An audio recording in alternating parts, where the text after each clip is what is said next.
You don't exist, not in the way you think you do. Right now, at this very moment, you are disappearing. The atoms that make up your body are being replaced, one by one, rebuilt from materials that were once scattered across the galaxy. In 7 years, almost every atom in your body will be different. You are not a thing. You are a pattern. A temporary arrangement of stardust that learned to think. And here's what will break your mind. Most of the universe doesn't exist either. At least, not in any way we can touch or see or understand. 95% of everything that is invisible, unknown. The stars you see at night, the planets, the galaxies, even your own body, all of it, everything ever observed by every human who ever lived, accounts for less than 5% of reality. The universe is not what you were taught. It's not a collection of objects floating in empty space. Space itself is a thing that bends, stretches, and in certain places, tears. Time is not constant. It flows at different speeds depending on where you are and how fast you're moving. And the universe, this vast cosmos that seems eternal and unchanging, had a beginning. 13.8 billion years ago, everything that exists, all of space, all of time, all of matter and energy, emerged from something smaller than the period at the end of this sentence. But here's the twist that even scientists struggle to accept. The Big Bang wasn't an explosion in space. It was an explosion of space. And before it happened, before didn't exist, because time itself hadn't started yet. Tonight, you're going to learn 100 facts that will rewire how you understand reality. Some will seem impossible. Others will feel like discovering a secret the universe has been hiding in plain sight. You'll find out why you're moving through space at 2 million kilometers per hour right now without feeling it. How stars can die and leave behind objects so dense that a teaspoon would weigh as much as a mountain. Why the night sky is dark, even though the universe contains trillions of galaxies, each with billions of suns. And by the end, you'll understand something profound. You are not separate from the universe looking at it. You are the universe looking at itself. Every atom of calcium in your bones was forged in the heart of an exploding star. Every breath of oxygen in your lungs was created billions of years ago when massive suns died and scattered their enriched ashes across the cosmos. This is not just science. This is the story of everything, including you. And it begins with the most unsettling truth of all. What we call the universe might just be one bubble in an infinite cosmic foam, and everything you know could be a temporary fluctuation in an eternal void. Are you ready to see how deep this goes? Transition to sleepy intro. Hello there, and welcome to the Sleepable Science Channel. I'm so glad you found your way here. Maybe your day has left you restless, or maybe you're the kind of person who finds peace in pondering the infinite rather than the immediate. Either way, tonight's journey is crafted for you. Let your shoulders drop. Let your breathing deepen. Feel the weight of your body against whatever holds you, and know that you have nowhere to be except here, drifting through the cosmos at the speed of thought. Tonight, we're traveling beyond the familiar blue marble we call home. We're venturing into the space between stars, between galaxies, between everything that is and everything that was.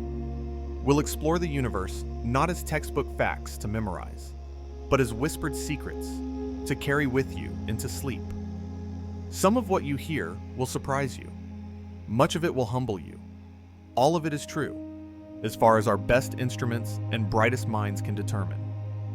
And before we begin this cosmic odyssey, if these explorations bring you comfort, if they help you find that elusive edge between waking and dreaming, consider liking and subscribing.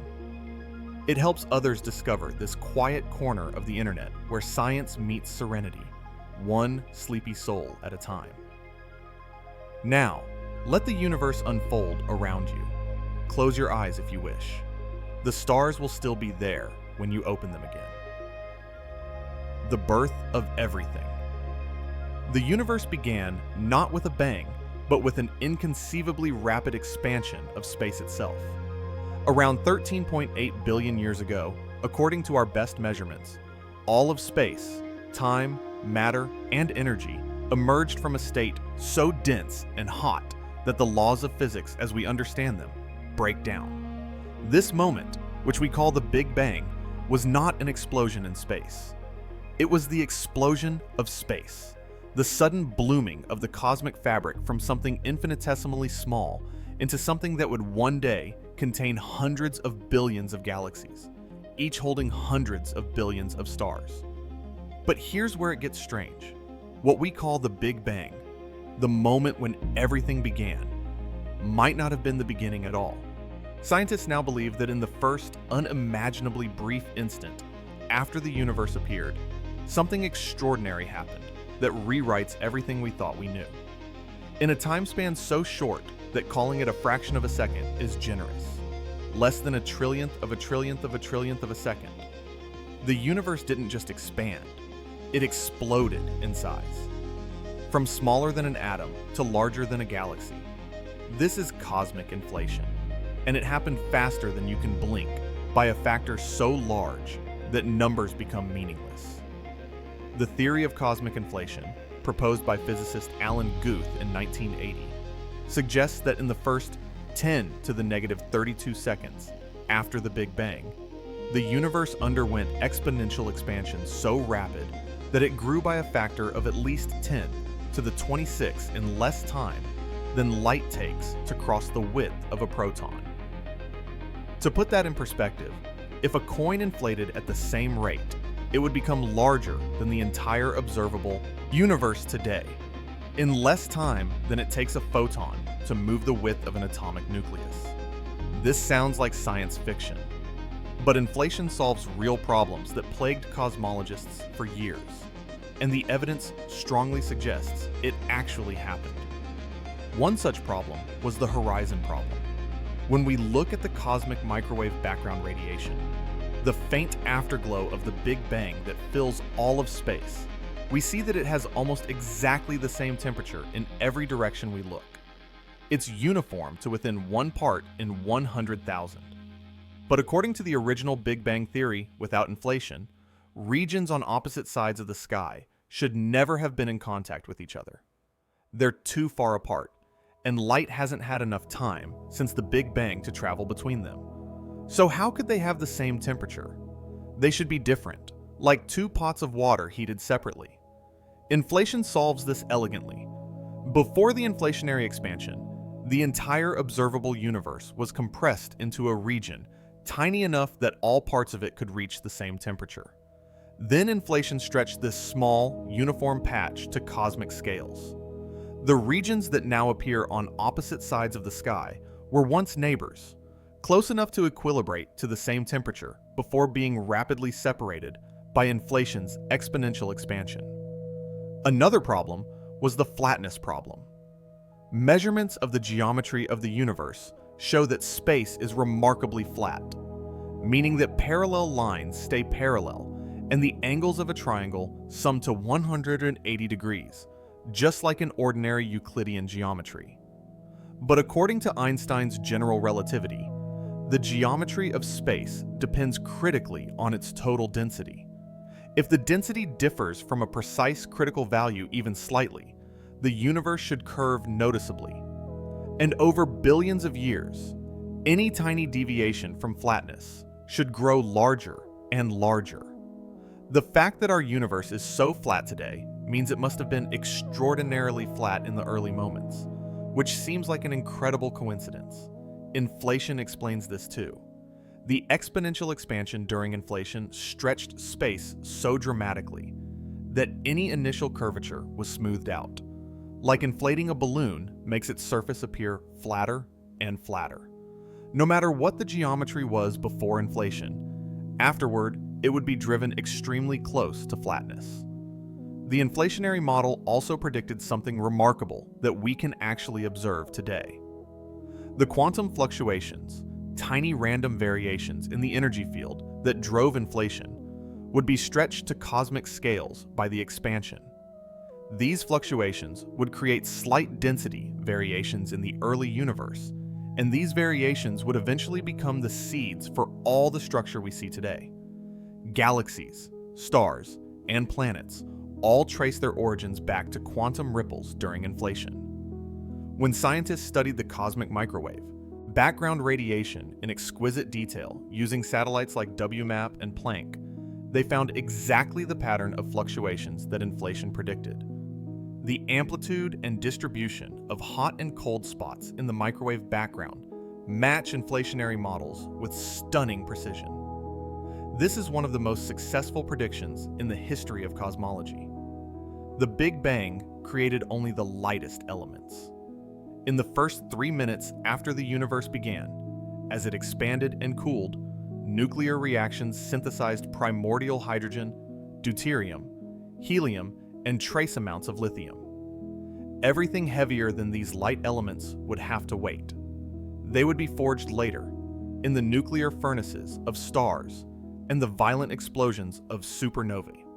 The cosmic abundances of these primordial elements match the predictions of Big Bang nucleosynthesis with remarkable accuracy, providing another pillar of evidence supporting the theory.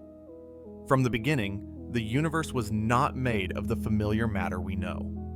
Most of the universe's mass exists in the form of dark matter, a mysterious substance that does not interact with light and has never been directly detected. Dark matter makes up about 27% of the universe's total energy content, while ordinary matter, everything made of atoms, the stuff of stars and planets and people, accounts for less than 5%. The remaining 68% is even stranger. Dark energy, a force or field that causes the expansion of the universe to accelerate. We live in what cosmologists call the lambda CDM model of the universe, where lambda represents dark energy and CDM stands for cold dark matter. This model, built from observations and refined over decades, has become the standard framework for understanding cosmic evolution. It successfully explains the large-scale structure of the universe, the distribution of galaxies, the properties of the cosmic microwave background, and countless other observations. Yet despite these successes, profound mysteries remain. What actually caused the Big Bang? What happened before it, if before even makes sense when time itself began with the universe? What is the true nature of the field that drove inflation? These questions push against the boundaries of physics, where general relativity meets quantum mechanics in a realm we cannot yet fully describe. The universe's age of 13.787 billion years has been measured with extraordinary precision, primarily through observations of the cosmic microwave background. This ancient light has traveled across the entire history of the cosmos to reach us, carrying encoded information about the universe's composition, geometry, and evolution. By analyzing the patterns in this radiation, scientists can look back to when the universe was only 380,000 years old, a time when it had cooled enough for the first atoms to form and light to travel freely through space. Before that moment, the universe was opaque, filled with a hot plasma of electrons and protons, so dense that light could not travel far without scattering. This surface of last scattering, where the cosmic microwave background originates, marks a horizon beyond which we cannot see with light. But we can detect neutrinos and gravitational waves from even earlier epochs, offering tantalizing glimpses into the universe's first moments. The Big Bang was not the creation of matter in empty space. It was the creation of space itself, and time along with it. Space expands, carrying galaxies apart like raisins in rising bread dough. The galaxies themselves aren't moving through space at tremendous speeds. Rather, space between them is growing, stretching, inserting new distance where there was less before. This is why we can observe galaxies receding from us faster than the speed of light without violating Einstein's cosmic speed limit. They're not traveling through space faster than light. Space itself is expanding between us and them. As inflation ended, the universe transitioned from this exponential expansion into the more sedate expansion governed by the matter and radiation it contained. This transition, called reheating, converted the enormous energy stored in the inflating field, whatever mysterious field drove inflation, into a hot soup of particles and radiation. The universe was a roiling bath of quarks, electrons, photons, and neutrinos, all in thermal equilibrium, all interacting constantly in a cosmic dance of creation and annihilation. And slowly, gently, over billions of years, this hot uniform cosmos evolved into the rich, structured universe we inhabit today. Stars formed, galaxies assembled, elements were synthesized, and on at least one small rocky planet, orbiting an unremarkable star in the outer suburbs of an ordinary spiral galaxy, atoms arranged themselves into patterns complex enough to wonder about their own origin. The fabric of reality. Space and time are not separate, independent things. They are woven together into a single, four-dimensional fabric called space-time.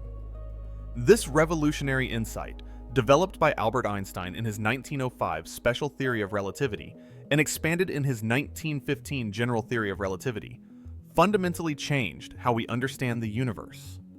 According to special relativity, the speed of light in a vacuum is the same for all observers, regardless of their motion. This seemingly simple statement has profound consequences. It means that space and time must be flexible, malleable, adjusting themselves to keep the speed of light constant. An observer moving relative to you experiences time more slowly and measures distances as contracted. These aren't optical illusions or measurement errors. They're real physical effects built into the nature of space-time itself. General relativity goes further, revealing that matter and energy tells space-time how to curve, and the curvature of space-time tells matter and energy how to move. What we experience as gravity is not actually a force in the traditional sense. It's the curvature of space-time caused by mass and energy. A planet orbiting a star isn't being pulled by an invisible force. It's following the straightest possible path through curved space-time, like a marble rolling along the curved surface of a warped rubber sheet. This prediction was spectacularly confirmed in 1919, when astronomers observed stars near the sun during a total solar eclipse. The sun's mass curves space-time around it, and this curvature bends the path of starlight passing nearby. The stars appeared shifted from their normal positions, exactly as Einstein's equations predicted. It was a triumph that made Einstein a global celebrity and established general relativity as our best description of gravity. The universe's expansion was predicted by Einstein's field equations, even before it was observed. In 1917, Einstein added a term called the cosmological constant to his equations to create a static universe, because at the time, everyone believed the universe was unchanging and eternal. He later called this his greatest blunder when Edwin Hubble discovered in 1929 that galaxies are indeed moving apart, that the universe is expanding.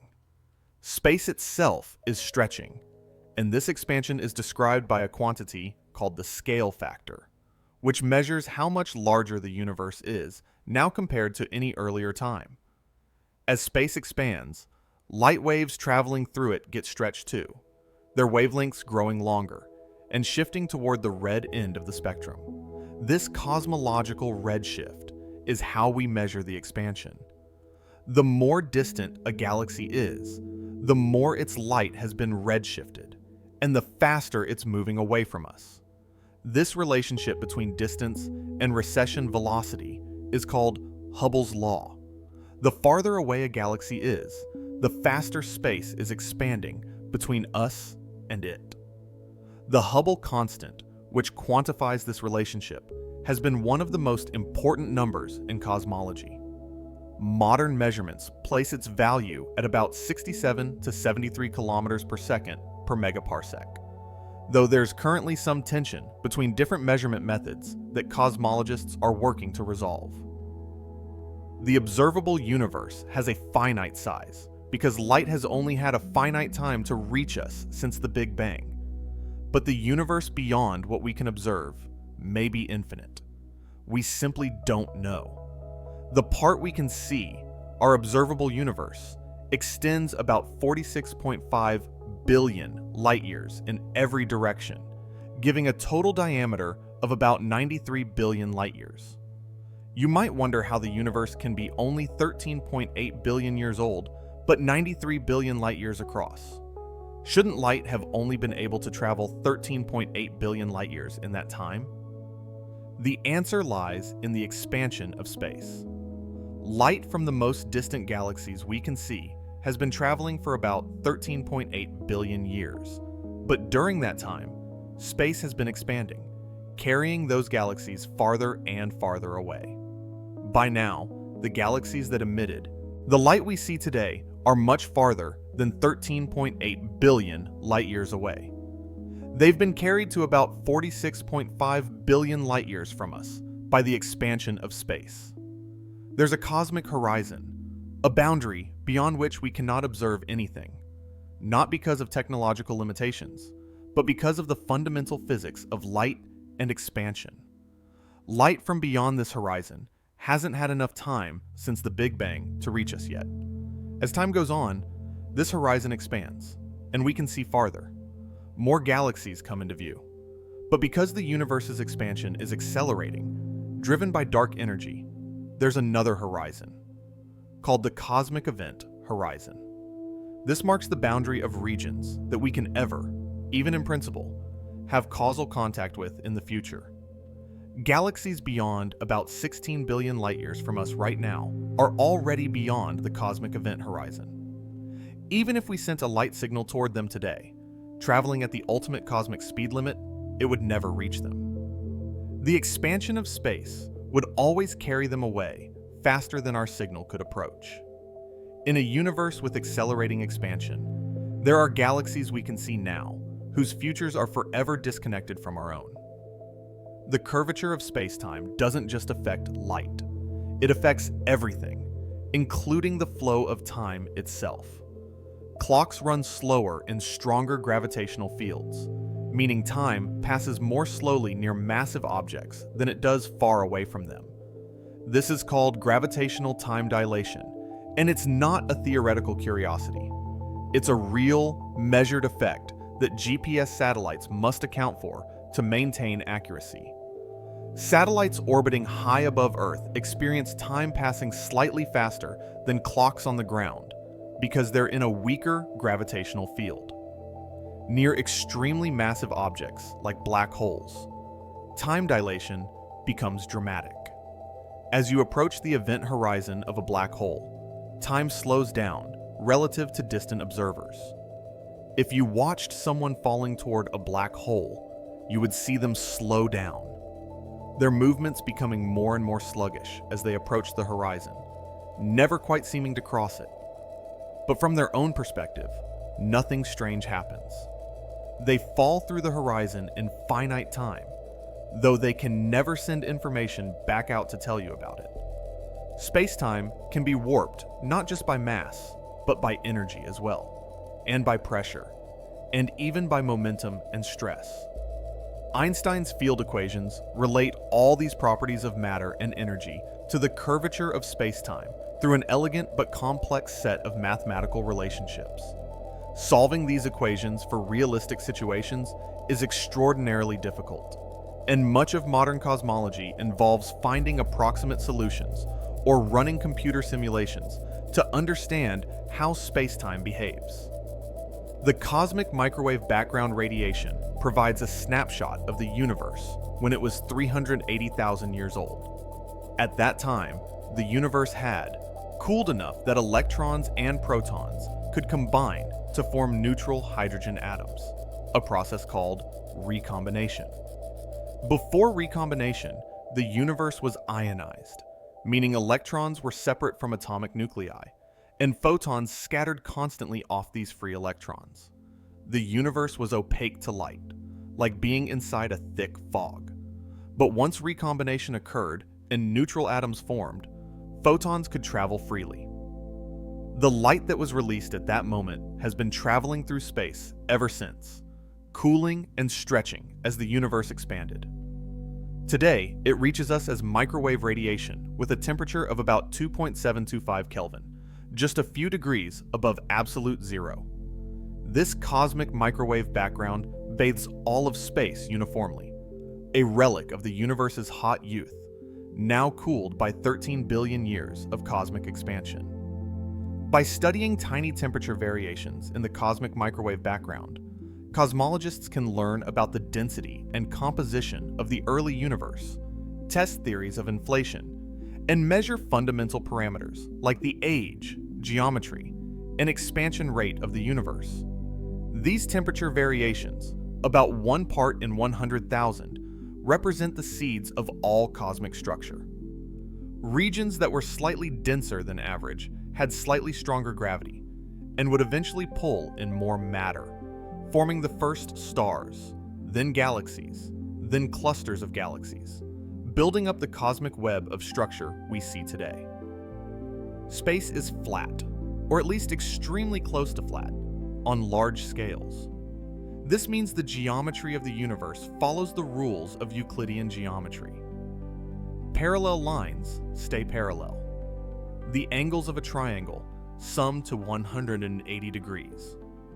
This flatness is somewhat surprising because it requires the total density of the universe to be precisely tuned to the critical density, the density at which space is exactly flat rather than curved. Observations suggest the universe is flat to within about 1%, and inflation provides a natural explanation for why.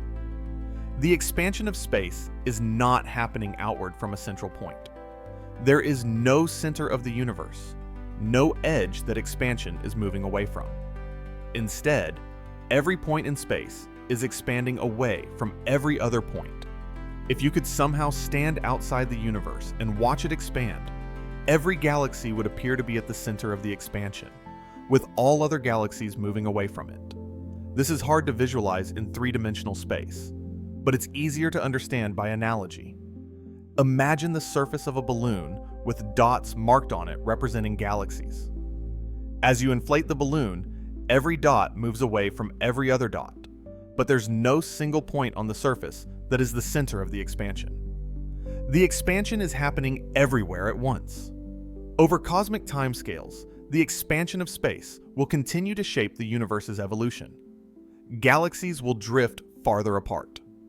The cosmic microwave background will cool to even lower temperatures.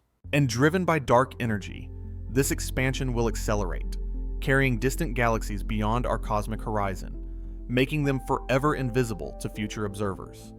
The night sky will gradually empty as more and more galaxies vanish beyond the edge of what can be seen. The dark universe. Most of the universe is invisible, not hidden behind gas or dust, but fundamentally dark, made of substances that do not emit, absorb, or reflect light. These mysterious components, dark matter and dark energy, make up about 95% of everything that exists. And despite decades of searching, we still don't know what they are. But here's the mind-bending part. We discovered dark matter not by finding something, but by watching things that shouldn't exist. In the 1970s, American astronomer Vera Rubin was studying spiral galaxies, measuring how fast stars orbit around their centers. According to Newton's laws and everything we know about gravity, stars farther from the center should orbit more slowly, just as outer planets in our solar system orbit the sun more slowly than inner planets. Mercury races around the sun in 88 days. Neptune takes 165 years. That's how gravity works. The farther out you go, the slower the orbit. But when Rubin looked at spiral galaxies, she found something impossible. Stars at the edges were moving just as fast as stars near the center. Some were moving even faster. According to the laws of physics, these galaxies should be tearing themselves apart, flinging their outer stars into intergalactic space like a spinning disk throwing off water droplets. But they weren't. They were holding together as if gripped by an invisible hand. The only explanation was that galaxies are embedded in enormous halos of matter we cannot see, invisible material whose gravity holds the galaxies together and keeps their outer stars moving at impossible speeds. Rubin calculated that galaxies must contain at least 10 times more mass than we can observe in stars and gas, probably more like 100 times more. She had discovered the dark matter problem. And the problem isn't that we can't find dark matter. The problem is that the universe we can see shouldn't exist without it. Today, we have overwhelming evidence for dark matter from multiple independent lines of observation. Gravitational lensing, the bending of light by gravity predicted by Einstein's general relativity, allows us to map the distribution of mass in galaxy clusters, even when that mass is invisible. When we do this, we find that most of the mass is not where the stars are. It's in vast halos of dark matter extending far beyond the visible galaxies. One of the most dramatic examples of dark matter's existence comes from the Bullet Cluster, two galaxy clusters that collided about 3.8 billion light-years from Earth. When the clusters passed through each other, the hot gas from one cluster interacted with gas from the other, slowing down due to friction. But the dark matter halos passed right through each other, essentially collisionless, because dark matter interacts very weakly with normal matter and with itself. By using gravitational lensing to map where the mass is, astronomers found that most of the mass passed through the collision unaffected, exactly as expected if dark matter exists and behaves as predicted. Dark matter doesn't interact with electromagnetic force, which is why it doesn't emit, absorb, or reflect light. It interacts primarily through gravity, and possibly through the weak nuclear force, though this is uncertain. Scientists have proposed various candidates for what dark matter might be. The leading hypothesis is that it consists of WIMPs, weakly interacting massive particles, fundamental particles that have mass but interact very weakly with ordinary matter. Despite extensive searches with extremely sensitive detectors buried deep underground to shield them from interference, WIMPs have never been directly detected. Other candidates include actions, hypothetical particles with tiny masses that could exist in enormous numbers, and primordial black holes that might have formed in the early universe. Each possibility has its advocates and challenges, and the true nature of dark matter remains one of the greatest unsolved mysteries in physics.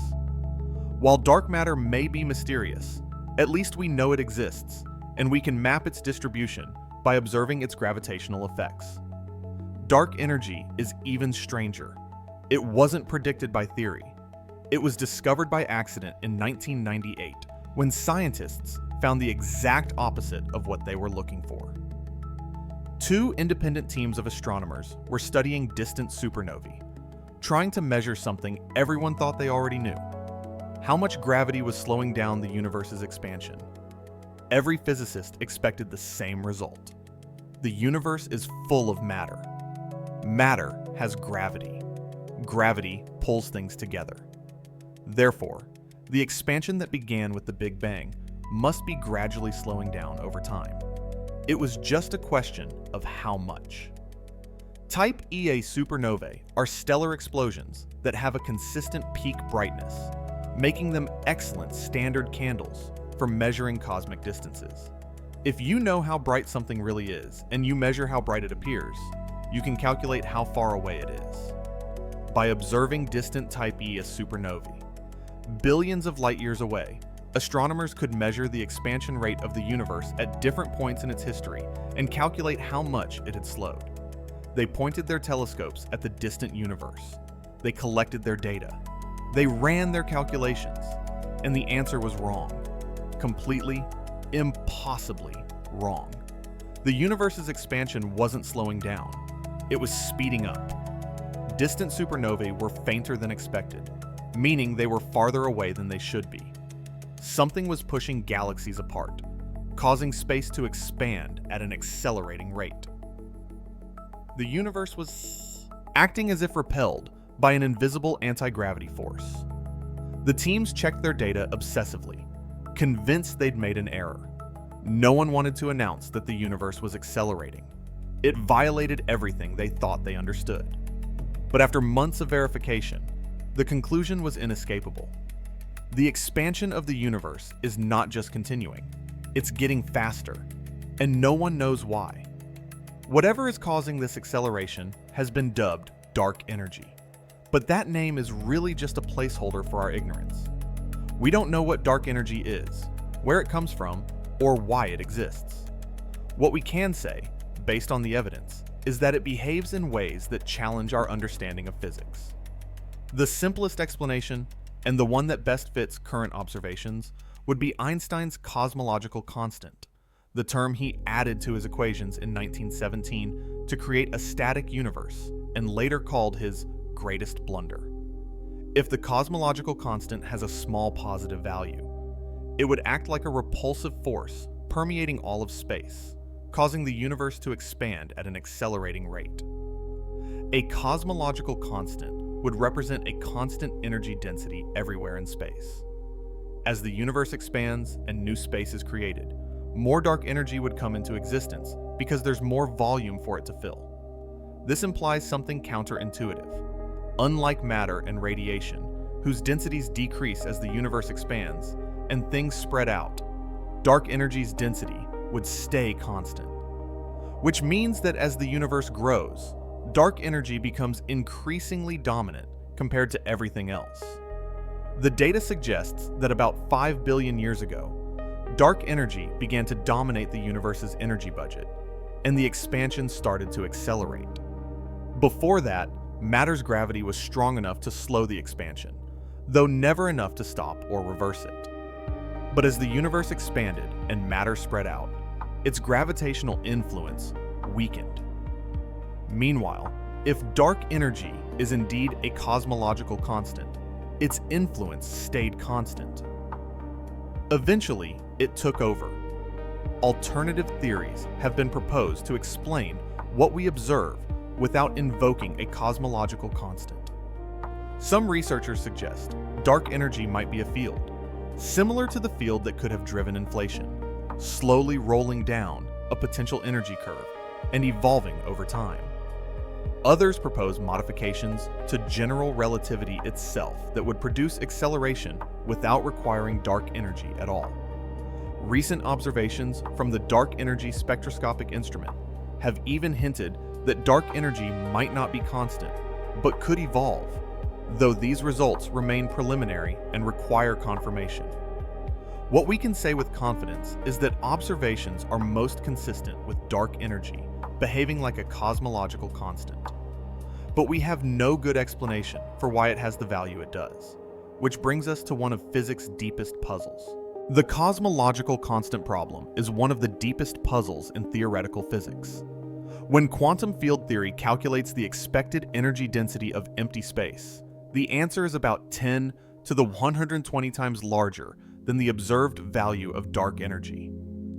This spectacular disagreement between theory and observation, perhaps the worst prediction in the history of physics, suggests we're missing something fundamental about how gravity and quantum mechanics work together. Dark matter and dark energy are not related, despite their similar names. Dark matter is a form of matter.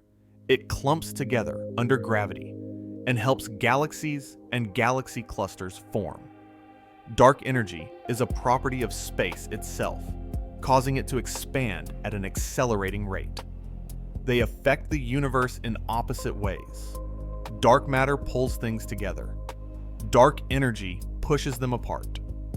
The combination of dark matter and dark energy determines the universe's fate. If dark energy continues to dominate, the universe will expand forever, cooling and emptying as it grows. If dark energy somehow changes or weakens over time, different outcomes become possible.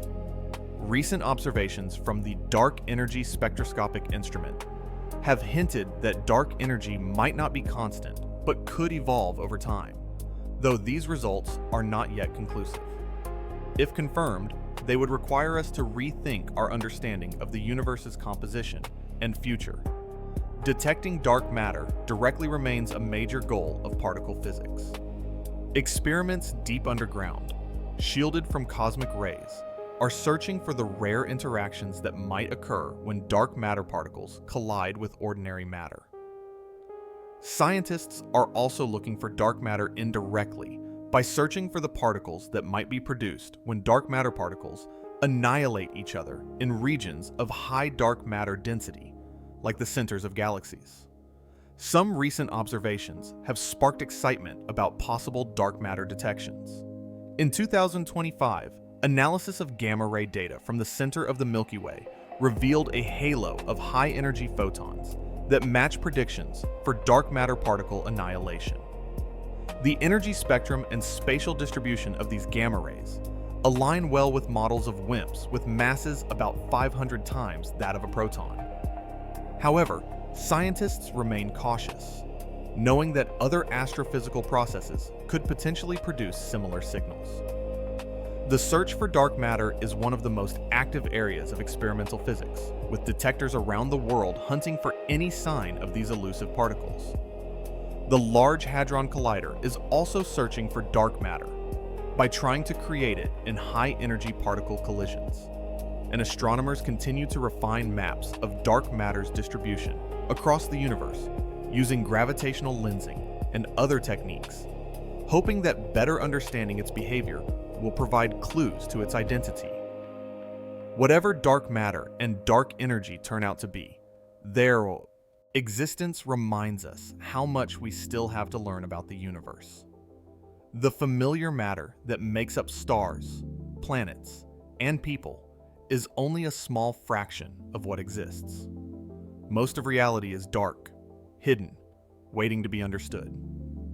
Stars, the universe's engines. In the cold darkness between galaxies, vast clouds of hydrogen and dust drift through space. Some of these clouds are hundreds of light years across, containing enough material to form thousands of stars. And when conditions align, when a cloud becomes dense enough and cold enough, it begins to collapse under its own gravity, fragmenting into clumps that will become the birthplaces of stars. Star formation is a gradual process, measured in millions of years. As a cloud fragment collapses, it heats up, spinning faster as it shrinks, like a figure skater pulling in their arms. The material flattens into a rotating disk with a growing protostar at the center. Surrounding this protostar, a disk of gas and dust may eventually form planets, but that's getting ahead of ourselves. For now, the protostar continues to grow, accreting material from the surrounding cloud, becoming denser and hotter. When the temperature and pressure at the protostar's core reach about 10 million Kelvin, something remarkable happens. Hydrogen nuclei begin to fuse together, forming helium and releasing enormous amounts of energy. Nuclear fusion ignites, and a star is born. The outward pressure from this fusion balances the inward pull of gravity, and the star settles into a stable state called the main sequence, where it will spend most of its life. Our sun has been on the main sequence for about 4.6 billion years and has about 5 billion years left before it exhausts its hydrogen fuel. During this time, it fuses about 600 million tons of hydrogen into helium every second, converting about 4 million tons of mass into pure energy in the process. According to Einstein's famous equation, E equals mc squared. This energy makes its way slowly from the core to the surface, taking tens of thousands of years to escape, and then radiates into space as the sunlight that warms Earth and powers life. The mass of a star determines its fate. Low-mass stars, those with less than about half the sun's mass, burn their hydrogen fuel slowly and can live for hundreds of billions of years. The universe is only 13.8 billion years old, so none of these low-mass red dwarfs have had time to die yet. Theoretically, When they do exhaust their fuel, they will slowly cool and fade, becoming dim white dwarfs. Stars like the Sun, with masses between about half and 8 times the Sun's mass, have more interesting futures. After they exhaust the hydrogen in their cores, they begin to fuse helium into carbon and oxygen, expanding into red giants that can swallow inner planets. The Sun will eventually swell to encompass Mercury and Venus, and possibly Earth, though our planet will be rendered lifeless long before that as the Sun's increasing luminosity boils away the oceans. Eventually, stars like the Sun will shed their outer layers in beautiful planetary nebulae, glowing shells of gas illuminated by the hot stellar core left behind. This core, no longer generating energy through fusion, will be supported by electron degeneracy pressure, a quantum mechanical effect where electrons resist being compressed. It becomes a white dwarf, a stellar ember about the size of Earth but with roughly the mass of the Sun, incredibly dense, with a teaspoon of its material weighing as much as an elephant. White dwarfs cool slowly over billions of years, fading from white to yellow to red to eventually black, though no white dwarfs have had time to cool completely to black dwarfs yet. They represent the final state of most stars in the universe. But massive stars, those born with more than 8 times the Sun's mass, face dramatically different fates. These stellar giants burn through their fuel much faster, living only millions of years instead of billions. Their cores are hot enough to fuse not just hydrogen and helium, but also carbon, neon, oxygen, and silicon, building up heavier and heavier elements in concentric shells, like the layers of an onion. This process of stellar nucleosynthesis is how most elements heavier than helium are created. In the core of a massive star, silicon fuses into iron, but iron is special. It's the most stable nucleus, the one with the lowest energy per nucleon. Fusing iron into heavier elements requires energy instead of releasing it. So when a massive star's core fills with iron, fusion stops. The core can no longer generate the outward pressure needed to support the star against gravity's inward pull.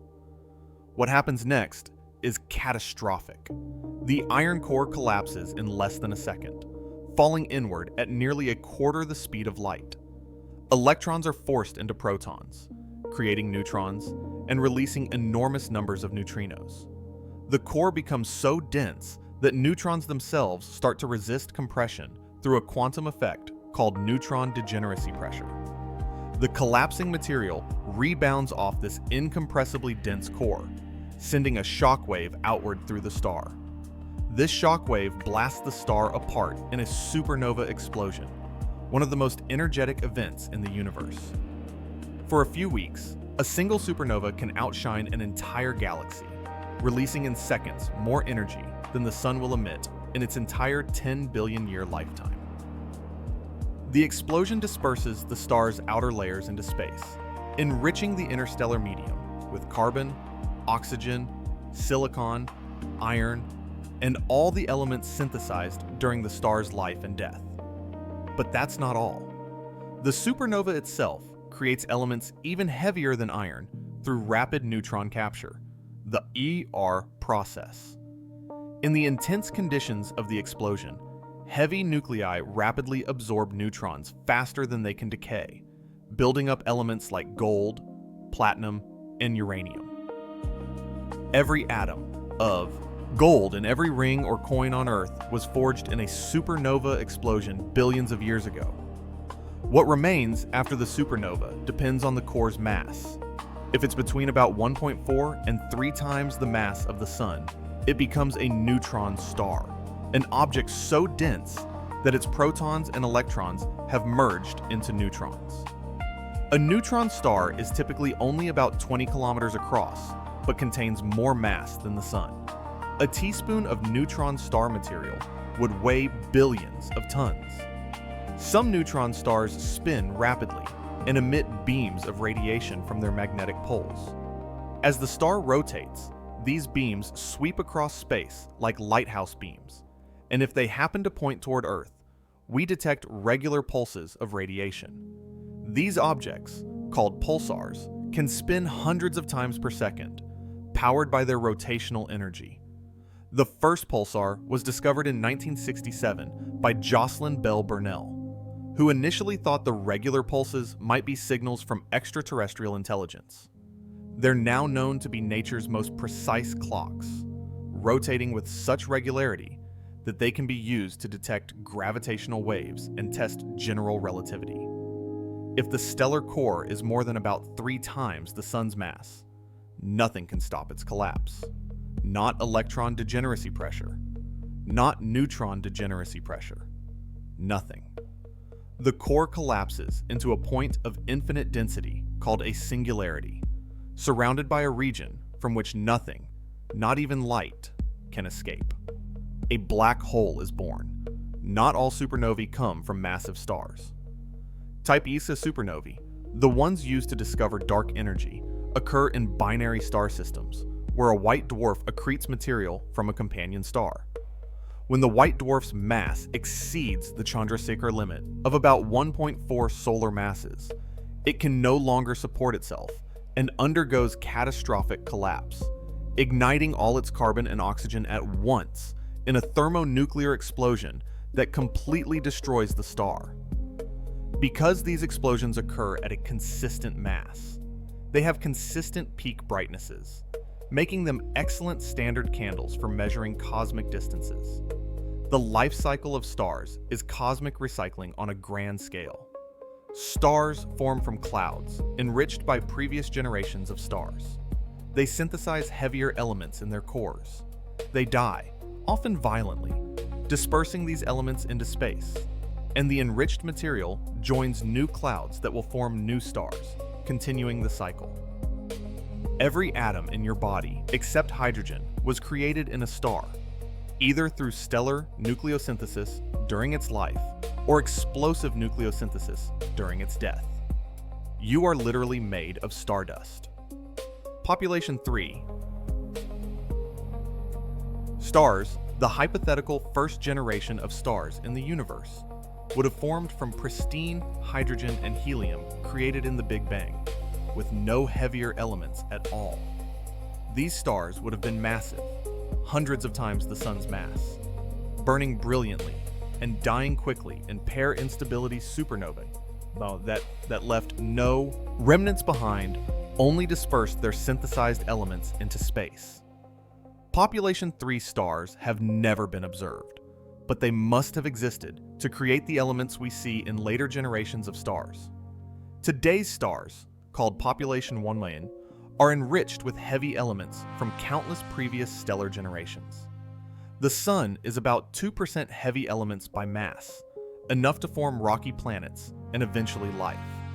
But even this relatively high metallicity, as astronomers call the abundance of elements heavier than helium, represents only a tiny fraction of the cosmic recycling that has occurred over billions of years.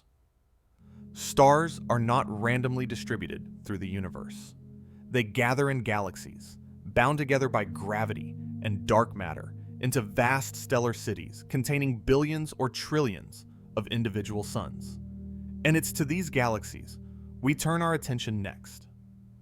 Black holes and exotic objects. At the center of our Milky Way galaxy lurks a monster, Sagittarius A. A supermassive black hole, more than 4 million times the mass of the Sun, sits in the galactic core, invisible, yet undeniably present. We cannot see it directly, but we can observe its effects on the stars orbiting near it. These stars whip around the black hole at tremendous speeds, tracing elliptical orbits that betray the presence of an enormous mass concentrated in a tiny region of space. Some stars complete orbits in as little as 15 years, reaching speeds up to 5,000 kilometers per second, about 1.7% the speed of light. By tracking these stellar motions over decades, astronomers have confirmed the existence of Sagittarius A with extraordinary precision. A black hole is a region of space-time where gravity is so strong that nothing can escape once it crosses the event horizon, the boundary of no return. The event horizon isn't a physical surface, just a mathematical boundary in space. But once anything crosses it, whether matter or light, it's doomed to fall inevitably toward the singularity at the black hole's center. The size of a black hole's event horizon depends on its mass. The radius of the event horizon, called the Schwarzschild radius, is proportional to the mass. For a black hole of the Sun's mass, the Schwarzschild radius would be about 3 kilometers. For Sagittarius A, with its 4 million solar masses, the event horizon has a radius of about 12 million kilometers, roughly 17 times the radius of the Sun. Yet even this enormous black hole is tiny compared to the galaxy it inhabits, a speck of absolute darkness at the heart of hundreds of billions of stars. Supermassive black holes, with masses from millions to billions of times the Sun's mass, sit at the centers of most large galaxies. How they formed is still not entirely understood. They may have grown from smaller black holes that merged and accreted matter over billions of years, or they may have formed directly from the collapse of enormous gas clouds in the early universe. Whatever their origin, they play crucial roles in galactic evolution, regulating star formation through powerful jets and outflows that heat and disperse the surrounding gas. When material falls toward a black hole, it doesn't fall straight in. It spirals inward, forming an accretion disk of superheated matter that can shine more brilliantly than billions of stars. The friction and magnetic forces in these disks heat the material to millions of degrees, causing it to emit intense radiation across the electromagnetic spectrum. This is why we can detect black holes indirectly, by the light from matter falling into them, even though the black holes themselves emit nothing. Quasars, the most luminous objects in the universe, are powered by supermassive black holes accreting matter at furious rates in the cores of distant galaxies. A quasar can outshine its entire host galaxy, making these objects visible across billions of light years. Astronomers have found quasars dating back to when the universe was less than 1 billion years old, which means supermassive black holes were already in place remarkably early in cosmic history. Black holes aren't just cosmic vacuum cleaners that destroy everything. According to Stephen Hawking's groundbreaking theoretical work in 1974, they can create matter from nothing, and in doing so, they slowly evaporate, eventually disappearing in a final burst of radiation. This sounds impossible. Black holes are regions where gravity is so strong that nothing can escape once it crosses the event horizon. How could they emit anything? The answer lies in the strange behavior of empty space at the quantum level. What we call empty vacuum isn't truly empty. It seethes with quantum activity, with pairs of virtual particles and antiparticles constantly appearing and annihilating almost instantly. This happens everywhere, all the time, but normally we can't observe it directly because the particles exist for such a brief moment. But near a black hole's event horizon, something remarkable can happen.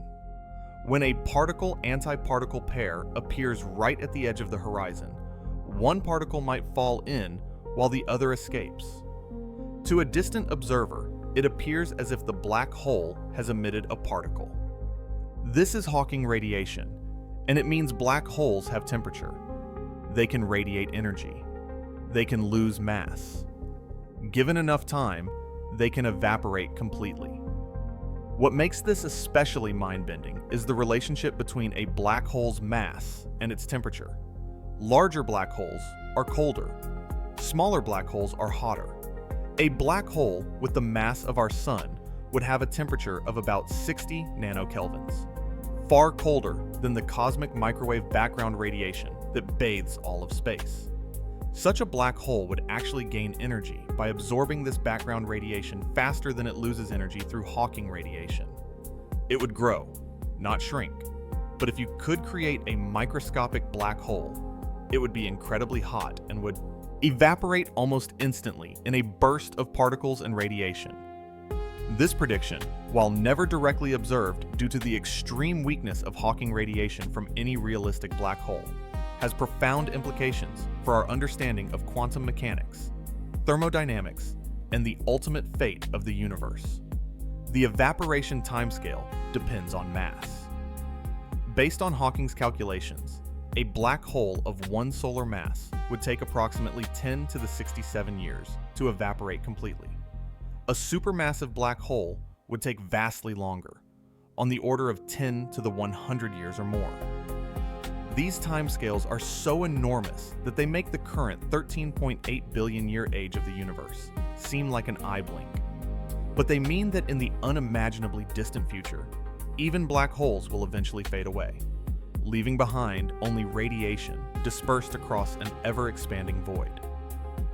In 1971, before his work on Hawking radiation, Stephen Hawking proposed the area theorem, which states that the total area of a black hole's event horizon can never decrease, at least in classical physics. This theorem is analogous to the second law of thermodynamics, which says that entropy never decreases.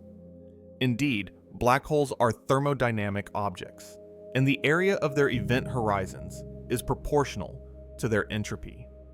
This theorem was confirmed observationally in 2021 using gravitational waves from merging black holes detected by LIGO, the Laser Interferometer Gravitational Wave Observatory. When two black holes merge, the resulting black hole's event horizon area must be at least as large as the combined areas of the original two.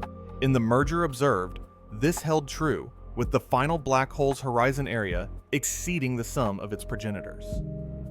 Gravitational waves, ripples in space-time itself, predicted by Einstein's general relativity and detected for the first time in 2015, have opened a new window on the universe. These waves are produced by accelerating masses, particularly by cataclysmic events like the collision of black holes or neutron stars. As they travel through space, they alternately stretch and compress distances perpendicular to their direction of travel, by amounts typically smaller than the width of a proton, even after traveling billions of light years. LIGO, with its two detectors in Louisiana and Washington, and its European counterpart Virgo in Italy, have detected dozens of gravitational wave events since the first detection in 2015. That first signal, designated GW1500914, came from two black holes of about 30 solar masses each that merged to form a single black hole of about 60 solar masses. The missing mass, about 3 solar masses worth of energy, was radiated away as gravitational waves during the final seconds of the inspiral and merger. The recent detection of GW50144 in January 2025 provided the clearest gravitational wave signal yet. The collision of two black holes, each about 32 solar masses, was detected with nearly 4 times the clarity of the original 2015 detection, thanks to improved detector sensitivity. This allowed unprecedented tests of both general relativity and Hawking's area theorem. The observations confirmed that black holes grow when they merge, and that their behavior agrees perfectly with Einstein's predictions. Neutron stars, the remnants of massive stars that weren't quite massive enough to form black holes, are objects of extreme density and bizarre physics. They pack more mass than the Sun into a sphere only about 20 kilometers across. The material in a neutron star is so dense that atomic nuclei touch each other, and the distinction between individual protons and neutrons blurs. It's essentially a giant atomic nucleus, held together by gravity and prevented from collapsing further by the pressure of neutrons resisting compression. When two neutron stars spiral together and merge, the event releases gravitational waves, and, unlike black hole mergers, a brilliant flash of electromagnetic radiation across all wavelengths. The first such merger was detected in 2017, designated GW-170817, and it confirmed that neutron star collisions are sites of the ERC process, the rapid neutron capture that creates heavy elements like gold, platinum, and uranium. The light from the merger showed the spectral signatures of these newly synthesized elements, providing direct evidence for where these precious metals come from. Between the neutron stars we observe and the lightest black holes lies a mysterious gap. The most massive observed neutron star is about 2.5 solar masses, while the lightest confirmed stellar mass black hole is about 5 solar masses. What happens to the cores of supernovae in this mass range? Do they form exotic objects like quark stars, where neutrons break down into their constituent quarks? Or do they collapse directly into black holes? These questions remain open, part of the frontier of stellar physics. At the universe's largest scales, black holes outline the cosmic web. By studying how supermassive black holes at the centers of distant quasars accrete material and shine, astronomers can map the distribution of galaxies and dark matter across billions of light years and across cosmic time. Black holes serve as beacons, their brilliant accretion disks visible across the universe, marking where galaxies cluster and where the cosmic web's filaments run. Black holes represent some of the most extreme environments in physics, places where space-time is curved to the breaking point, where quantum mechanics and gravity meet in ways we don't yet fully understand. They are laboratories for testing our deepest theories, from general relativity to quantum field theory to thermodynamics. And they're common in the universe, with stellar mass black holes numbering in the hundreds of millions in our galaxy alone, most of them invisible and solitary, drifting quietly through the darkness between stars. Galaxies and cosmic structures. Our Milky Way. Galaxy is a barred spiral, a majestic wheel of stars about 100,000 light-years in diameter, containing between 200 and 400 billion stars. It's not alone. The universe contains hundreds of billions of galaxies, each a vast stellar city, each with its own history and structure. Galaxies come in 3 main types. Spiral galaxies like the Milky Way have flat disks with spiral arms winding outward from a central bulge.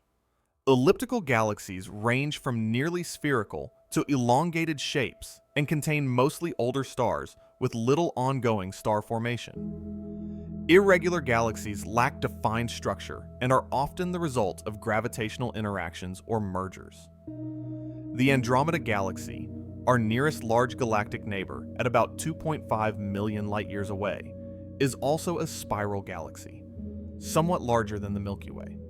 It's approaching us at about 110 kilometers per second, and in about 4.5 billion years, the two galaxies will collide and merge. Despite containing hundreds of billions of stars each, the merger won't involve many direct stellar collisions because the space between stars is so vast. Instead, the galaxies will pass through each other, their shapes warping and distorting under mutual gravitational influence, before merging into a single large elliptical galaxy. This fate awaits many galaxies. Mergers are common in the universe's history, especially in dense regions like galaxy clusters. The Milky Way itself has consumed dozens of smaller dwarf galaxies over billions of years, and tidal streams of stars torn from these victims still wrap around our galaxy like ghostly ribbons. At the centers of most large galaxies sit supermassive black holes, but the relationship between galaxy and black hole is more intimate than simple cohabitation. The mass of a galaxy's central black hole correlates tightly with properties of the galaxy's bulge, suggesting that galaxies and their black holes grow together, influencing each other's evolution. When black holes accrete matter rapidly, they can produce powerful jets and outflows that heat surrounding gas and regulate star formation throughout the galaxy. Galaxies are not distributed randomly through space. They cluster together due to gravity, forming groups, clusters, and superclusters. The Milky Way belongs to the Local Group, a collection of about 50 galaxies, including Andromeda, and various dwarf galaxies. The Local Group, in turn, is part of the Virgo supercluster, which contains thousands of galaxies spread across about 110 million light-years. But superclusters aren't the largest structures. At the grandest scales, galaxies trace out a cosmic web of filaments and sheets surrounding enormous voids. This web extends throughout the observable universe, with filaments of galaxies stretching hundreds of millions of light-years, connecting dense nodes where galaxy clusters reside. The voids between these filaments are vast regions containing very few galaxies, empty expanses where dark matter and dark energy dominate. This cosmic web pattern arose from the density fluctuations created during inflation. Regions that were slightly denser than average had slightly stronger gravity and attracted more matter, growing denser still. Over billions of years, these small density contrasts grew into the large-scale structure we see today. Simulations of cosmic structure formation, which model the evolution of dark matter and gas under gravity across billions of years of cosmic history, reproduce the observed web pattern with remarkable fidelity. The largest known structure in the observable universe is the Hercules Corona Borealis Great Wall, a filament of galaxy clusters stretching about 10 billion light-years across. Structures this large challenge our understanding because they may have taken longer to form than the universe is old, given the growth rate predicted by our models. They represent the limits of what cosmic inflation and structure formation can produce. Within galaxies, stars form in waves. Spiral arms aren't solid structures, but density waves, regions where stars and gas pile up temporarily as they orbit the galactic center. These waves trigger star formation as they compress gas clouds, lighting up the arms with bright young stars. Our sun is not always in a spiral arm. It drifts in and out of these patterns as it orbits, spending time in the interarm regions between the major structures. Dark matter halos extend far beyond the visible parts of galaxies, sometimes stretching 10 times the radius of the luminous disk. These halos contain most of a galaxy's mass and are crucial for understanding how galaxies form and evolve. The dark matter provides the gravitational scaffolding that holds galaxies together and anchors them within the cosmic web. Galaxies evolve over cosmic time. The first galaxies formed a few 100 million years after the Big Bang, small and irregular, assembling gradually through mergers. The universe at early epochs looked very different from today, populated by smaller, more chaotic galaxies, actively forming stars, and growing rapidly through accretion and collisions. Over billions of years, as the universe expanded and matter spread out, star formation slowed, and galaxies settled into more ordered forms. Observations with powerful telescopes like Hubble and James Webb allow us to look back in time, seeing galaxies as they were billions of years ago because of the time it takes light to reach us. The most distant galaxies ever observed, seen as they were just 300 million years after the Big Bang, are small, faint, and actively forming stars.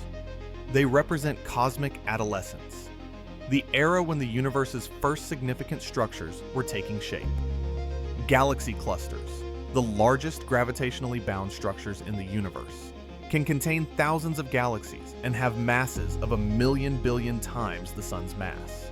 Most of this mass is dark matter, with hot intracluster gas contributing significantly in the galaxies themselves only a small fraction. This hot gas, heated to millions of degrees by gravitational compression, emits X-rays that we can detect, providing another way to study galaxy clusters and measure their masses. The cosmic web connects everything. No galaxy is truly isolated. All are part of this vast interconnected structure, bound together by the invisible threads of dark matter and shaped by billions of years of gravitational evolution. Understanding this web is essential to understanding how the universe evolved from the nearly uniform state we see in the cosmic microwave background to the rich, structured cosmos we inhabit today. The observable universe and beyond. The observable universe is a sphere centered on Earth, extending about 46.5 billion light-years in every direction, giving a diameter of roughly 93 billion light-years. But this doesn't mean the universe is 93 billion light-years across. It only means that's the size of the region from which light has had time to reach us since the Big Bang. The actual size of the entire universe is unknown. It might be infinite. Observations suggest space is flat or very nearly flat, which is consistent with either an infinite universe or one that is finite but without edges, like the surface of a sphere or a more complex topology. We simply don't have enough information to determine which is true. Every point in space has its own observable universe, a sphere of roughly the same size centered on that location. These observable volumes overlap, but distant enough points have completely different observable universes with no overlap at all. An observer in a galaxy 50 billion light-years from Earth would see galaxies we can never observe, and would not see many galaxies we can. The edge of our observable universe is not a physical boundary.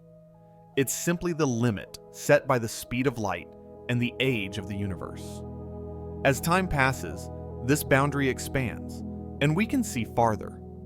More galaxies come into view as their light finally reaches us. But in a universe with accelerating expansion, driven by dark energy, there's a limit to this process. Galaxies beyond a certain distance are receding so fast that their light will never reach us, no matter how long we wait. This creates a cosmic event horizon, currently about 16 billion light-years away. Galaxies beyond this horizon are already receding faster than the speed of light relative to us, and any light they emit now will never reach us, because the space between us is expanding faster than light can travel through it. This doesn't violate relativity, because the galaxies aren't moving through space faster than light. Space itself is expanding between us. In about 150 billion years, all galaxies outside our local supercluster, the Laniakea supercluster, will have crossed beyond the event horizon. Future observers will see a much emptier universe than we do, with only the relatively nearby galaxies in our gravitationally bound local structure remaining visible. The cosmic microwave background will have cooled and redshifted so much that it becomes undetectable. Future cosmologists might have no evidence that the Big Bang ever occurred, or that the universe is expanding. Light travel distance and comoving distance are different concepts in an expanding universe. Light travel distance is how far light has actually traveled since it was emitted, which for the most distant observable objects is about 13.8 billion light-years. But comoving distance accounts for the expansion of space during the light's journey. The galaxies that emitted the cosmic microwave background radiation we see today have been carried by expansion to about 46 billion light-years away. A light-year is the distance light travels in 1 year at its constant speed of about 300,000 kilometers per second. That works out to about 9.46 trillion kilometers, or about 5.88 trillion miles. Light from the Sun takes about 8 minutes to reach Earth. Light from the nearest star beyond the Sun, Proxima Centauri, takes about 4.2 years. Light from the center of the Milky Way takes about 26,000 years.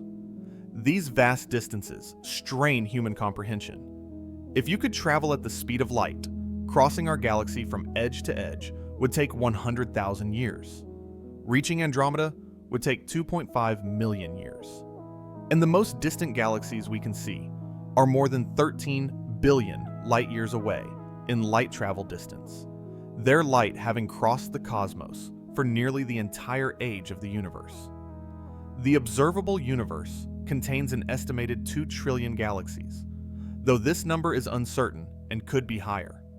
Each galaxy contains on average hundreds of billions of stars, giving a total of perhaps 10 to the 24 stars in the observable universe. That's a billion, trillion, trillion stars, more stars than grains of sand on all Earth's beaches combined. Most of these stars are red dwarfs, small stars with masses less than half the Sun's.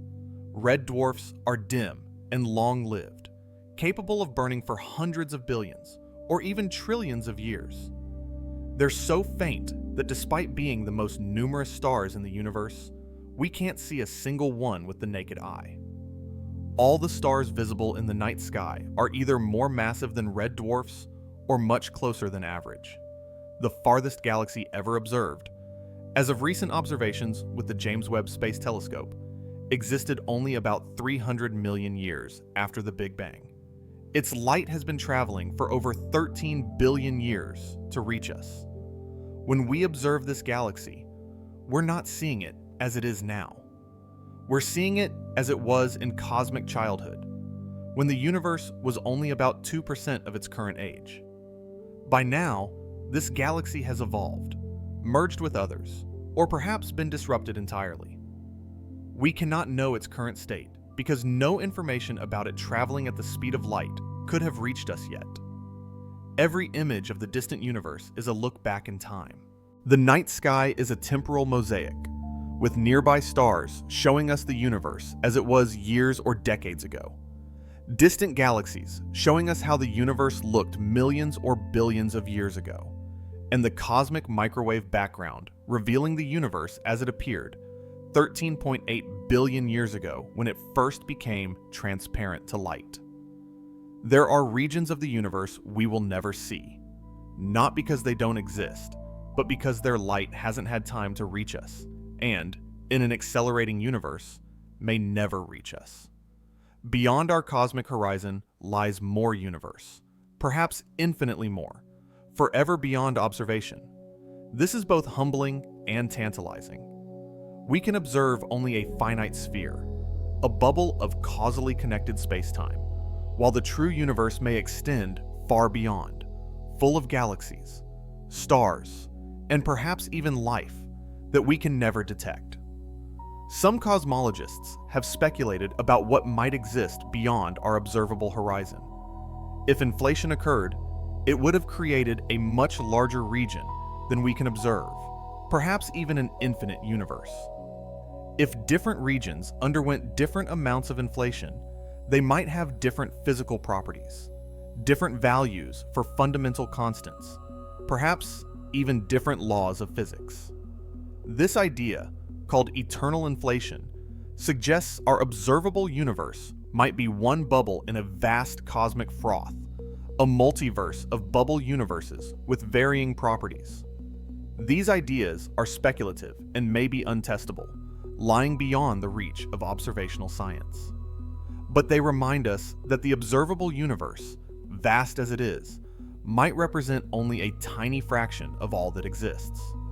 We live on a small planet orbiting an ordinary star in the outer regions of a typical galaxy, and even our observable universe might be just one patch in an incomprehensibly larger reality.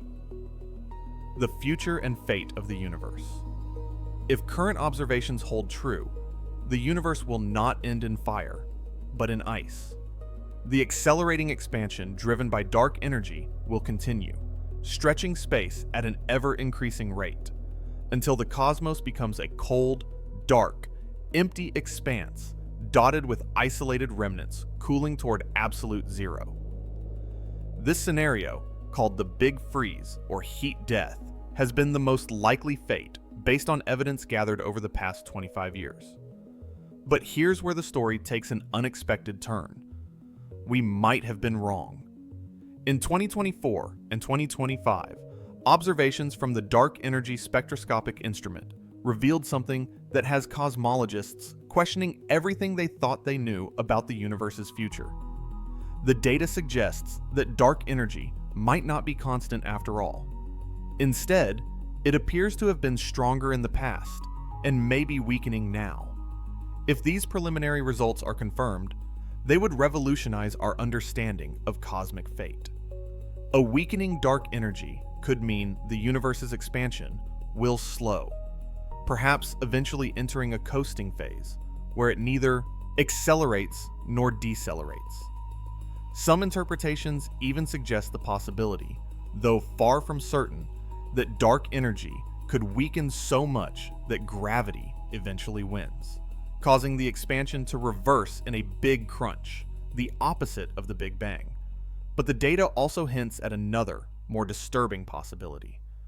During earlier cosmic epochs, dark energy may have been in what physicists call the phantom regime, where it gets more powerful over time. If dark energy can shift into this regime once, it could potentially shift back. And phantom dark energy doesn't just accelerate expansion.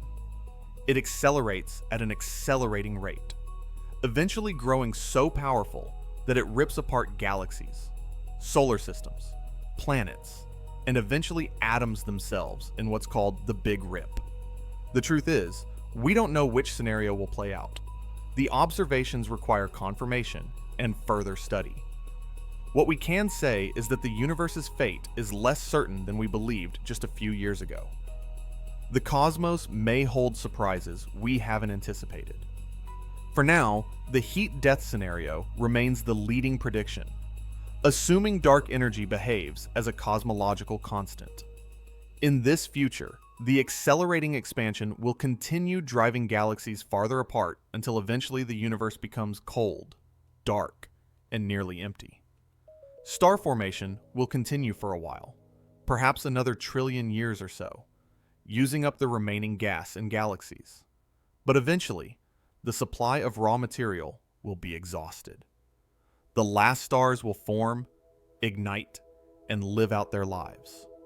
Red dwarfs, the smallest and longest-lived stars, will burn for trillions of years, providing the last glimmers of starlight in an aging universe. But even they will eventually exhaust their fuel and fade. As stars die, the universe will darken. White dwarfs will cool slowly, taking quadrillions of years to radiate away their heat. Neutron stars will spin down, their rotational energy gradually dissipated. Black holes will grow by accreting stray matter and by merging with other black holes. But in a universe growing ever more empty, these events will become increasingly rare. Eventually, after about 10 to the 100 years, even the largest supermassive black holes will evaporate through Hawking radiation, slowly converting their mass into particles and photons radiated into the void. When the last black hole evaporates, the universe will enter its final era, the dark era, containing only a dilute soup of photons, neutrinos, and a few electrons and positrons, all growing farther and farther apart as space continues to expand. In this ultimate state, the universe will approach maximum entropy, where no energy gradients exist and no work can be done. The temperature will asymptote to just above absolute zero. The universe will have reached thermodynamic equilibrium, a state so uniform and featureless that no structure, no complexity, and certainly no life could exist. Time itself becomes meaningless, in such a state because nothing changes.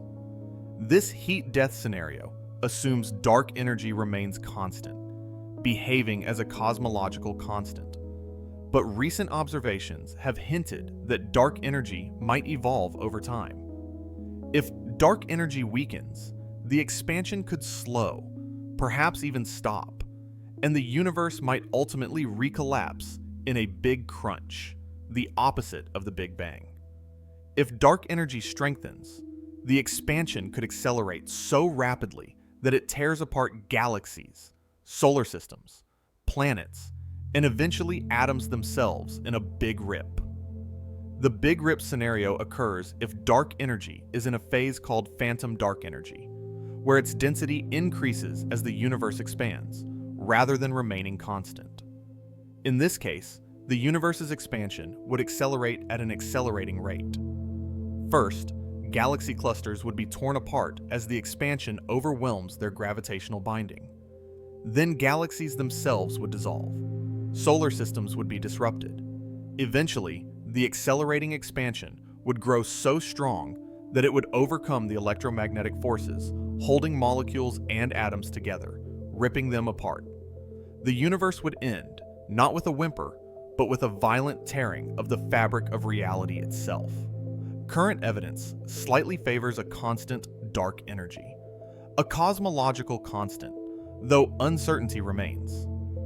Data from the Dark Energy Spectroscopic Instrument have suggested that dark energy might have been stronger in the past and is weakening now, but these results are preliminary and require confirmation.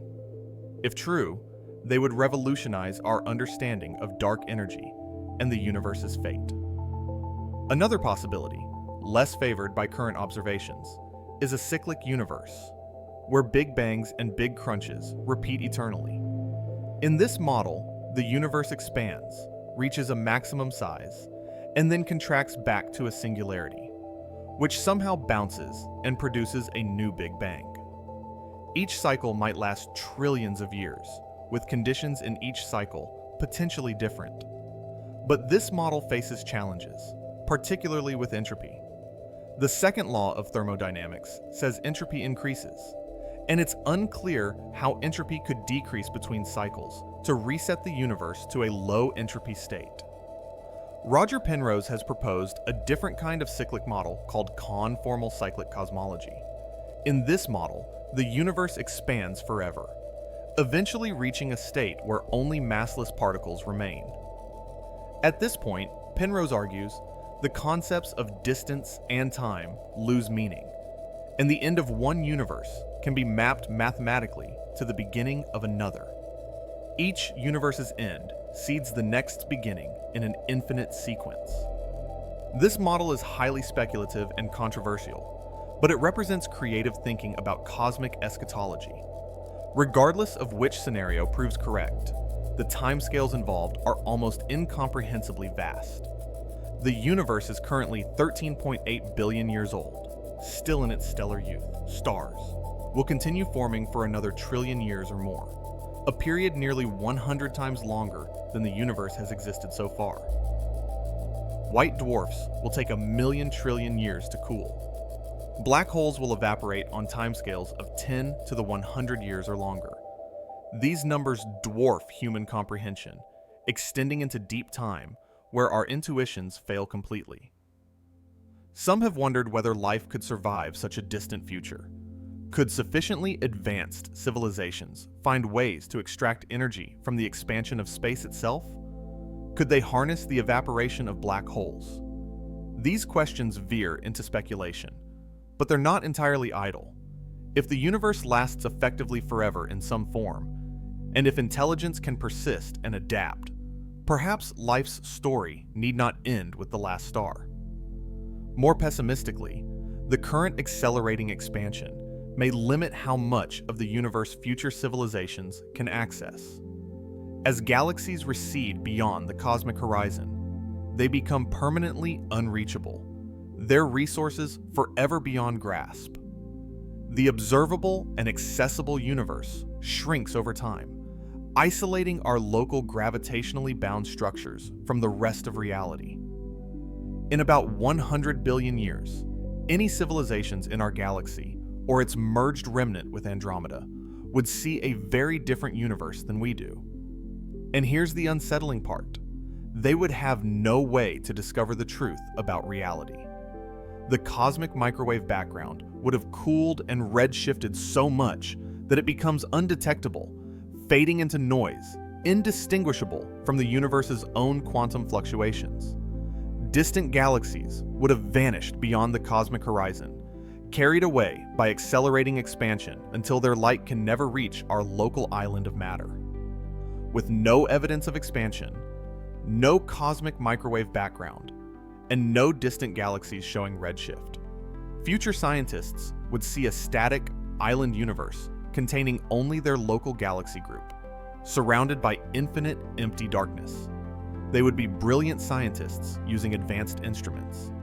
They would make careful observations and logical deductions. And they would conclude, quite reasonably based on all available evidence, that the universe is eternal, unchanging, and consists only of their local galaxies in an infinite void. They would never discover the Big Bang. They would never learn that the universe had a beginning, that it's expanding, or that billions of galaxies once filled the cosmos. Everything we know about cosmology, the entire history we've painstakingly reconstructed through decades of observations, would be lost. Not because the evidence was destroyed, but because it simply faded away, carried beyond the reach of light and measurement by the relentless expansion of space. This raises a profound question. What are we missing? If future observers will lack evidence that exists today, what evidence existed in the past that we can no longer access? What cosmic truths could we have discovered if we had built telescopes 1 billion years ago, or 10 billion years ago? We live in a special epoch, late enough that stars and galaxies have formed, but early enough that we can still observe the cosmic microwave background and distant galaxies. We can see evidence of the universe's beginning and evolution. This window won't stay open forever. In cosmic terms, it's already closing. We are, quite literally, fortunate to exist at a time when the universe can still tell us its story. The universe's ultimate fate depends on physics we don't yet fully understand, dark energy, quantum gravity, and perhaps phenomena we haven't even imagined. We can measure, observe, and extrapolate, but the distant future remains uncertain. What we can say is that the universe is unlikely to last unchanged forever. It will evolve, cool, and transform, eventually reaching some state unimaginably different from the warm, star-filled cosmos we know today. And in the grand sweep of cosmic time, the era of stars, the stelliferous era we currently inhabit, may be just a brief, brilliant interlude between the formless simplicity of the early universe and the cold uniformity of its ultimate end. We live in a golden age of the cosmos, when structure and complexity are possible, when light illuminates the darkness, and when life can exist to witness it all. Closing. The universe. Looking at itself. The universe is 13.8 billion years old. It contains at least 2 trillion galaxies. It's expanding, accelerating, cooling. It began in a hot, dense state and inflated exponentially in its first fraction of a second. It's made mostly of things we cannot see, dark matter and dark energy that account for 95% of everything. It creates elements in the hearts of stars and disperses them in supernova explosions. It forms black holes that warp space-time and emit gravitational waves. It traces vast cosmic webs across billions of light years. And somewhere in all this vastness, on a small rocky planet circling an ordinary star in the outer regions of an unremarkable spiral galaxy, you exist. Made of atoms forged in stellar furnaces. Warmed by fusion energy traveling 150 million kilometers from a star that's been burning for 4.6 billion years. Held to your planet by the curvature of space-time itself. But here's the final truth, the one that changes everything you've heard tonight. You are not in the universe. You are the universe. Every atom of calcium in your bones was forged in the core of a dying star billions of years ago. Every breath of oxygen in your lungs was created when massive suns exploded and scattered their enriched ashes across the cosmos. The iron in your blood, the carbon in your DNA, the nitrogen in your proteins, all of it came from stars. You are literally made of stardust. This isn't poetry, it's physics. But it goes deeper than that. The universe is not a collection of objects you observe from the outside. You are a pattern of organization that emerged from the universe's own evolution. The Big Bang created space, time, and energy. Cosmic inflation stretched quantum fluctuations into the seeds of structure. Gravity pulled matter together into stars. Nuclear fusion forged heavier elements. Supernova scattered those elements into space. Gravity gathered them again into new stars, planets, and eventually into the precise arrangement of atoms that makes you. You are what happens when the universe becomes complex enough to ask questions about itself. You are the cosmos looking inward, wondering about its own nature. When you observe a distant galaxy through a telescope, that's the universe observing itself across billions of light years and billions of years of its own history. And here's what makes this both beautiful and unsettling. You are temporary. In 7 years, almost every atom in your body will be replaced. The pattern that is you will persist, but the matter will cycle through. And eventually, that pattern will dissolve too. Your atoms returning to the universe to be used again in new forms, new structures. Perhaps eventually in beings that look up at their own night sky and ask the same questions you're asking now. The universe has been around for 13.8 billion years. It will likely continue for trillions upon trillions of years more. Your conscious existence spans perhaps 80 years if you're fortunate. You are an infinitesimal moment in cosmic time. And yet, in this brief moment, you contain within you the entire history of the universe. You are hydrogen atoms formed in the Big Bang. You are carbon created in stellar cores. You are iron forged in supernova explosions. You carry within your body the complete story of cosmic evolution, from the first instant to the present moment. The universe is stranger than we imagined, and stranger than we can imagine. We've discovered so much, from cosmic inflation to gravitational waves, from dark matter to the accelerating expansion. Yet profound mysteries remain. What is dark matter? What is dark energy? How did the Big Bang happen? What existed before, if before even makes sense? Is our universe one among many in an infinite multiverse? Do other forms of consciousness exist elsewhere, looking up at their own night sky and experiencing this same sense of wonder? These are not just academic questions. They touch on the deepest aspects of existence: where we came from, what we are, and where we're going. And the remarkable thing is that we can answer some of these questions. The universe is knowable. The same physical laws apply everywhere. We can observe distant events, test our theories, and gradually piece together the cosmic story.